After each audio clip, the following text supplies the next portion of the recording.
I was recently asked on the channel, what about the cones on the safety steel cable of a Via Ferrata right above the anchor point? Well, let's look some of the footage from the past and then I will clarify. It has these cones here. I don't know if you can see them on the camera.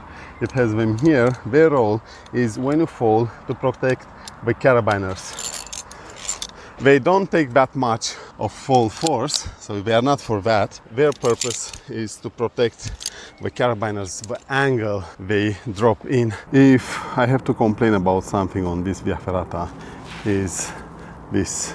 They protrude out of a cone by a lot. The whole time the gear was getting stuck. So, what about these cones? Are they there to save our life on Via Ferrata? Yes, they're for that, but most probably not the way you might think, or not for the reason you might think they are there. When you fall, the question is, how can you make it better overall on Via Ferrata? We speak about falls on Via Ferrata. The first and main thing that can be done is a Via Ferrata set like this one. Why? What makes this device special is this thing here. It is called a shock absorber, and then these two elasticated arms. Their purpose of the elasticated arms is to keep you connected at any time, at least through one of them, to the safety steel cable of a Via Ferrata, and then the shock absorber, big thing, is in case you fall to open, and by doing that it dissipates all that force built up by your fall. Now, one of the issues for some Via Ferrata, because out there is two types of Via Ferrata, German style and French style. The French style aims to solving exactly this issue. When you fall on the vertical, the question is, how can you make it in a way that the carabiner of the Via Ferrata set, when you fall and it breaks at the end of a segment right above the anchor point, to make it fall on its vertical axis. This is the vertical axis. The strongest the carabiner is when it falls like this, not like this, not like this. How do you do that? This is a question. To improve the whole falling experience, by improving the whole falling experience, I mean to make it less damaging to your body and to your safety system. One of the questions was how to make the carabiners more efficient during the fall. Another one was, of course, how to dissipate that force built up, and this is why we have a shock absorber. When it comes to anchor point transition, to answer to that question, how can we make sure the climber always stays connected when he or she does the anchor point transition, we have these two lanyards. So we answer that question. Going back, answering one of the questions, how can we make sure we maximize the efficiency during a fall of a carabiner? One of the answers is, let's make them French style. French style means the safety steel cable is loose and it has a loop at the anchor point. It goes somehow below the anchor point and then into the anchor point. What that means,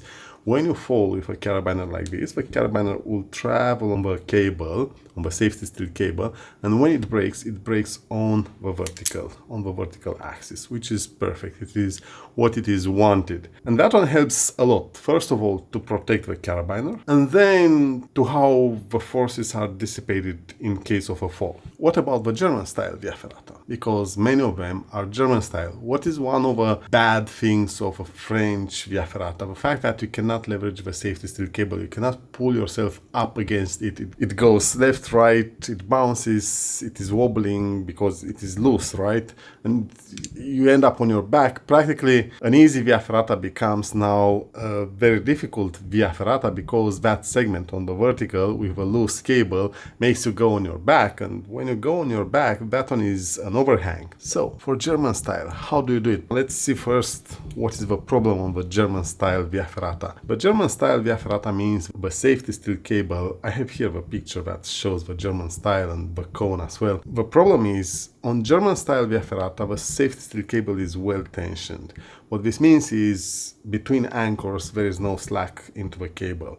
When the carabiner travels down when you fall and it reaches the anchor point, it will most probably fall on the horizontal. But falling on the horizontal means a risk that the carabiner will break or will snap, will open the gate here because of the forces, because how it lands on the safety steel cable, on the anchor point overall. Because of that, they are trying on verticals to improve that, to increase the efficiency of the fall in terms of how the carabiner lands on the anchor point, and from there how the forces are dissipating in a way to protect the carabiner so that the carabiner doesn't snap or doesn't break, doesn't bend and then break. Because of that, we have a cones. As you can see in the picture here, pay attention to the up carabiner. It stays on a diagonal like this on the cone. So the cone decides the direction of the carabiner with precision. The carabiner always will land like this.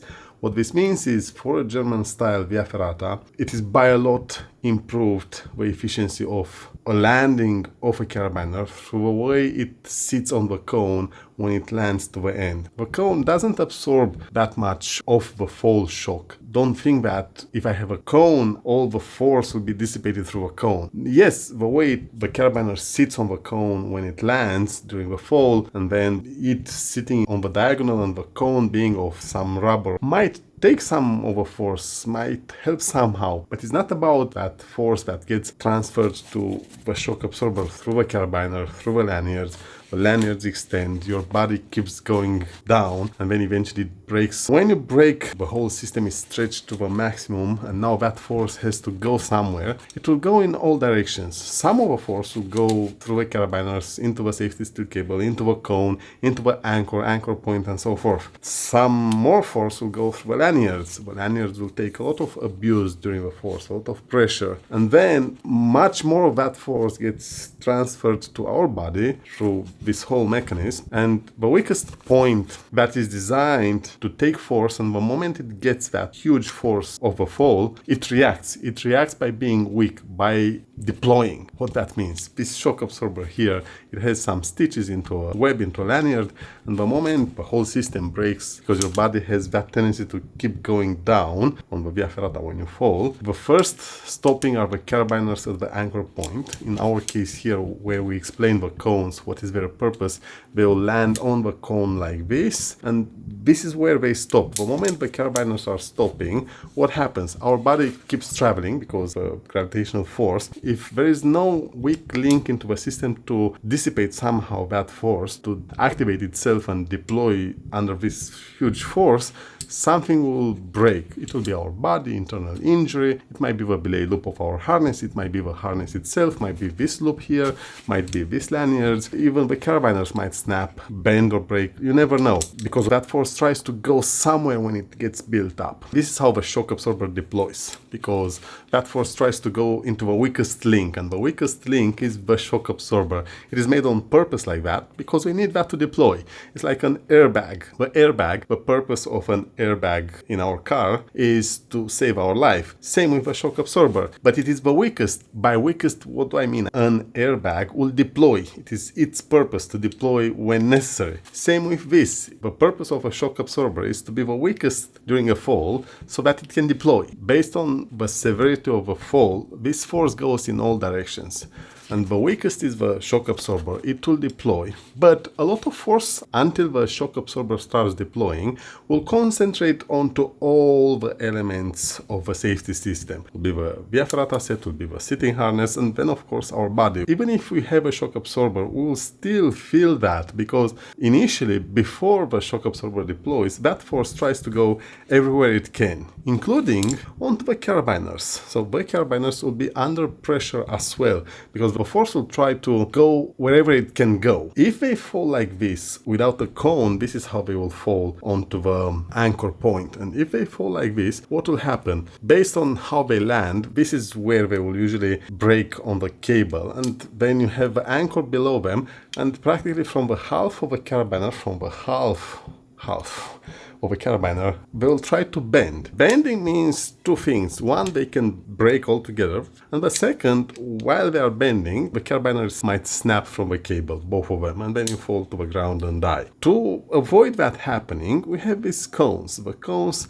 are meant to increase the efficiency of a landing of a carabiner on the anchor point.